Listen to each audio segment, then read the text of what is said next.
क्या पंक्चुएशन वाकई मीनिंग को चेंज कर देती है? इस चीज को समझने के लिए let's have a look at these two sentences. Let's see it. Grandma, यहाँ कॉमा लगाया गया है. Second sentence is let's see it. Grandma, did you notice the difference between these two? पहला सेंटेंस जो है इसका मतलब है ग्रैंडमा आइए खाना खाते हैं. यहाँ हमने कॉमा लगाया ग्रैंडमा से पहले, ठीक है. दूसरे सेंटेंस में हमने ग्रैंडमा से पहले कॉमा नहीं लगाया, तो इसका मतलब क्या है? आइए ग्रैंडमा को खाते हैं. सो यही डिफरेंस है दोनों सेंटेंसेस में. एक में पंक्चुएशन को हमने यूज किया और दूसरे में यूज नहीं किया. सो याद रखने की बात यह है कि पंक्चुएशन मार्क्स जो होते हैं वो एक्चुअली क्या है? आपकी लैंग्वेज रोड के ट्रैफिक साइंस हैं जो आपको समझने में, लिखने में, पढ़ने में हेल्प आउट करते हैं. और पंक्चुएशन के बगैर किसी भी सेंटेंस को लिखना ऐसा ही है जैसे आप ऐसे रोड पे सफर कर रहे हो जहाँ ट्रैफिक साइंस मौजूद ना हो. हर लम्हा आप परेशान रहेंगे, हर लम्हा कंफ्यूज रहेंगे और एम्बिग्विटी बहुत ज्यादा होगी. सो पंक्चुएशन मार्क्स जो हैं इनका रोल बहुत इंपॉर्टेंट है. पंक्चुएशन मार्क्स जो होते हैं ये एक्चुअली क्या करते हैं? ये क्लियर करते हैं किस चीज को? एक तो मीनिंग को और दूसरा स्ट्रक्चर ऑफ सेंटेंस को. ठीक है, दो चीजों को इन्होंने क्लियर करना है. एक तो मीनिंग और सेकेंडली स्ट्रक्चर ऑफ सेंटेंस. सो ये आपको हेल्प आउट करते हैं क्लियरली रीडिंग में और राइटिंग में. तो यही इनका पर्पस है. आज की वीडियो में हम जानेंगे सारे के सारे पंक्चुएशन मार्क्स को, including full stop, comma, sign of exclamation, question mark, hyphen, colon, semicolon, parenthesis, etc. All these marks we will discuss in today's video. और by the end of video, hope so आपको ये सब कुछ समझ आ जाएगा. Now let's discuss all the punctuation marks one by one. The very first one is full stop. Full stop. ये हल्का सा डॉट इसकी अलामत है और इसको हम यूज कहाँ करते हैं? End of the statement. End of the statement. जब कोई स्टेटमेंट एंड हो रही होती है, कोई बात मुकम्मल हो रही होती है, तो हम इसे यूज करते हैं. बहुत छोटी सी एग्जांपल दूंगी आपको. I am very happy today. I am very happy today. तो इसमें देखिए मैंने टुडे पे बात खत्म हुई है तो लगा दिया क्या? Full stop. So at the end of every statement there should be a full stop. Number 2 is question mark. Question mark और इसकी सिंबल है ये वाली. ठीक है, और इसको हम कहाँ यूज करते हैं? डायरेक्ट क्वेश्चन पे. ठीक है, जो डायरेक्ट क्वेश्चन होगा उस वहां पर हम इसे यूज करेंगे. Direct question. डायरेक्ट क्वेश्चन ऐसा क्वेश्चन होता है जिसके वर्ड्स में कोई चेंज नहीं होता है. Where is my book? For example, where is my book. अब ये देखें ये क्वेश्चन है, सो हमने लगाया क्वेश्चन मार्क. थर्ड वन, जो तीसरा पंक्चुएशन मार्क हम डिस्कस कर रहे हैं वो है एक्सक्लेमेशन मार्क.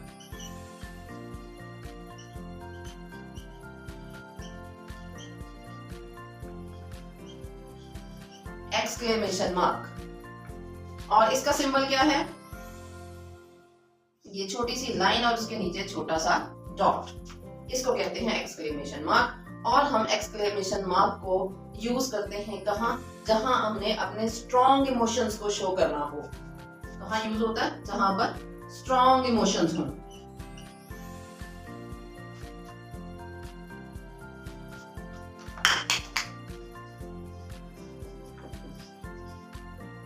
स्ट्रॉन्ग इमोशंस हो. For example, what a lovely sight. What a lovely sight. अब यहाँ पर देखें दोनों में डिफरेंस किसने डाला है? Where is my book? इस सेंटेंस को देखें और what a lovely sight. यहाँ पर भी क्वेश्चन वर्ड यूज हुआ है, यहाँ पर भी क्वेश्चन वर्ड यूज हुआ है. लेकिन डिफरेंस किस चीज ने डाला है, पहले वाली एग्जांपल में हमारे पास है क्वेश्चन मार्क, तो पता चलता है डायरेक्ट क्वेश्चन है। यहाँ स्ट्रॉन्ग इमोशंस नहीं है। स्ट्रॉन्ग इमोशंस का कहाँ पता चलेगा, जहां पर साइन ऑफ एक्सक्लेमेशन यूज किया जाएगा। नेक्स्ट जो पंक्चुएशन मार्क हमारे पास है वो है कॉमा। और कॉमा हम कब लगाते हैं, जब हम तरतीब देते हैं किसी लिस्ट में आइटम्स को, ठीक है। एक तो हमने तब लगाना है, ठीक है, बात करते हुए दरमियान में पॉज आ जाए तो कॉमा लगाते हैं, या फिर after introductory word.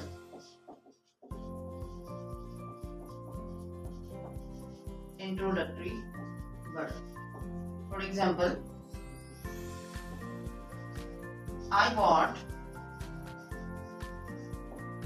egg, milk and butter.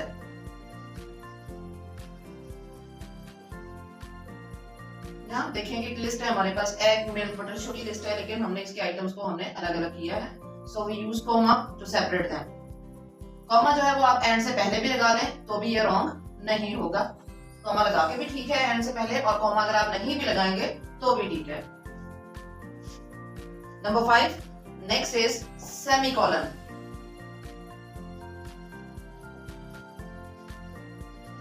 Semicolon, एक डॉट और इससे नीचे कॉमा, इसे क्या कहते हैं, semicolon.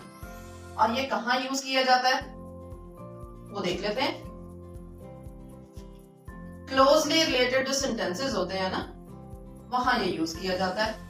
Closely related sentences, closely related sentences में ये यूज किया जाता है। एग्जांपल इसकी देख लेते हैं। He studied hard, यहां लगाएंगे semicolon. He passed the exam,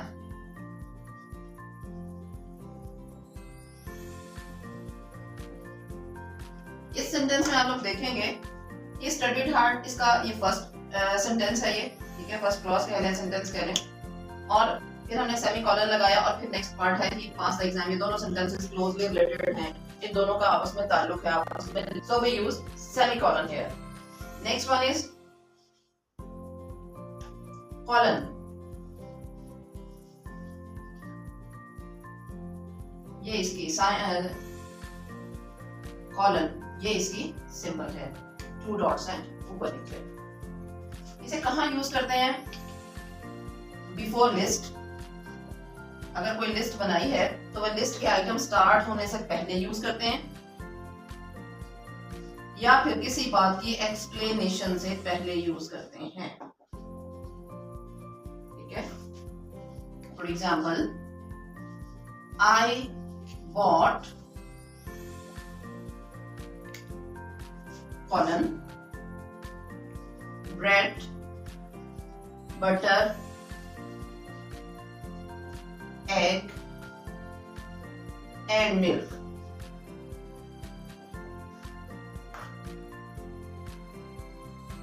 इस सेंटेंस में आप देखेंगे हमने कॉमा भी यूज किया है और साथ में कॉलन को भी यूज किया है। तो ये तो था कॉमा, सेमीकोलन और कॉलन का यूज। नेक्स्ट जो पंक्चुएशन मार्क है हमारे पास वो है एपोस्ट्रोफी।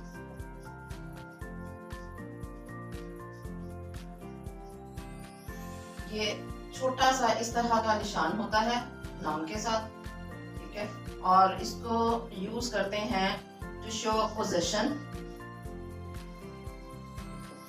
ऑनरशिप या फिर कॉन्ट्रैक्टेड फॉर्म के लिए।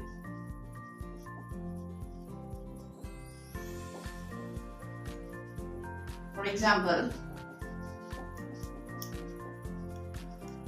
Hannah's book, तो यहां पर शो हो गई पोजीशन और ऑनरशिप। कॉन्ट्रैक्टेड फॉर्म में देख लेते हैं, isn't, can't। तो एपोस्ट्रोफी का यूज होता है पोजीशन शो करने के लिए, ऑनरशिप शो करने के लिए, या फिर कॉन्ट्रैक्टेड फॉर्म में किसी लेटर को जब हम ड्रॉप करते हैं तो उसकी जगह पर हम क्या यूज करते हैं, apostrophe. Next one is quotation marks.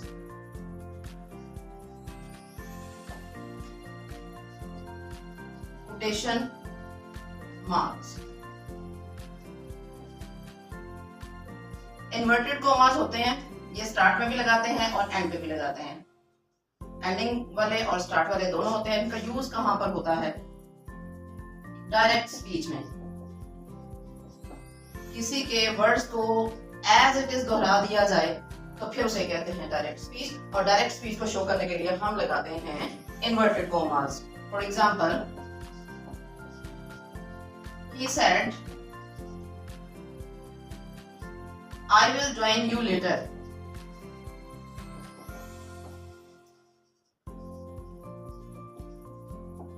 यहां देखें, मैंने यूज किए हैं कोटेशन मार्क्स, तो ये एग्जैक्ट वही वर्ड्स हैं जो ही ने यूज किए हैं। There is no change in the words used by he. Next punctuation mark है हमारे पास, वो है hyphen.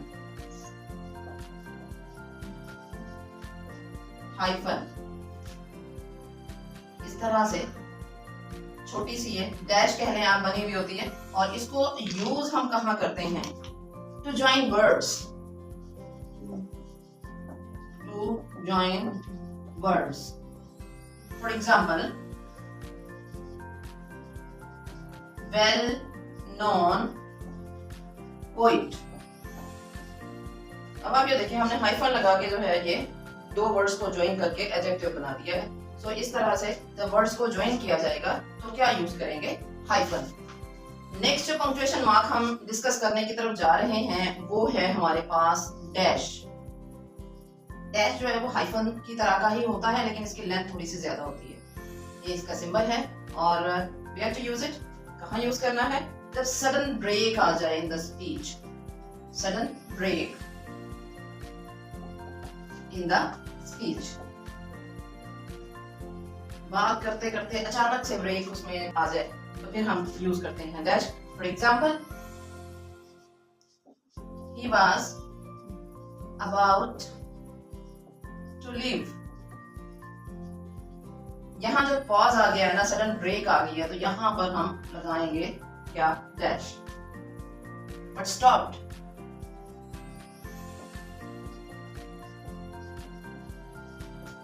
He was about to leave but stopped। तो यहाँ पर सडन ब्रेक थी, उसको कवर करने के लिए लगाते हैं हम डैश। नेक्स्ट जो पंक्चुएशन मार्क है वो है हमारे पास ब्रैकेट्स। ब्रैकेट्स को हम एक तो मैथ्स में यूज करते हैं, ठीक है, दूसरा इंग्लिश में भी यूज करते हैं, ठीक है ना। ये भी बड़ी इंटरेस्टिंग बात है कि ब्रैकेट्स को हम इंग्लिश में भी यूज करते हैं। और कहाँ यूज करते हैं? जब हम एक्स्ट्रा इंफॉर्मेशन दे रहे होते हैं। एक्स्ट्रा इंफॉर्मेशन, जब जब एक्स्ट्रा इंफॉर्मेशन प्रोवाइड की जाएगी किसी भी चीज के बारे में तो हम यूज करेंगे brackets. For example, he belongs to Karachi,